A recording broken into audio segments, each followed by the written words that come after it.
10 TV News at 6 starts with two high-profile trials. One involving a man accused of running a fake funeral business, affecting grieving families here in Columbus and all over the state. The other centers around the kidnapping and rape of a 7-year-old girl. That kidnapping case is out of Hardin County. Tonight, the jury is set.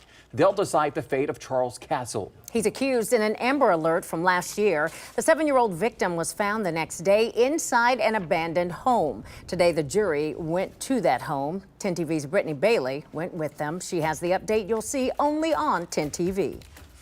This was a jam-packed day for jurors. They were seated in the morning, and by the afternoon, they were loaded into vans to be taken on a jury view, which is essentially a field trip. They saw some of the key locations that will be mentioned in this trial.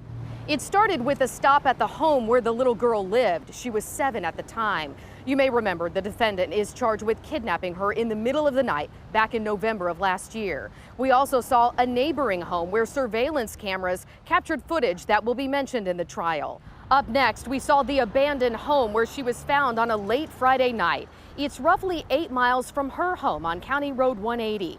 We took a trip down to a dark basement littered with trash. Jurors were taken down through the back door one by one to see it for themselves. The trip wrapped up with a visit to see Charles Castle's minivan and the RV where he lived, just a few blocks away from the victim in this case. We also learned from court records we just viewed today that he was a friend of the family and admitted to being at the home earlier that evening. After that stop, it was back to the courtroom where the jurors heard a bit about what's next as they sat across from the defendant himself. The jurors, 8 women and 7 men, were then released for the day, and they're due back in court tomorrow morning for opening arguments. Reporting in Hardin County, Brittany Bailey, 10 TV News. Well, Charles Castle is still in jail, being held on a $1.5 million bond. He's facing charges ranging from kidnapping to rape to attempted aggravated murder. He's pleaded not guilty by reason of insanity.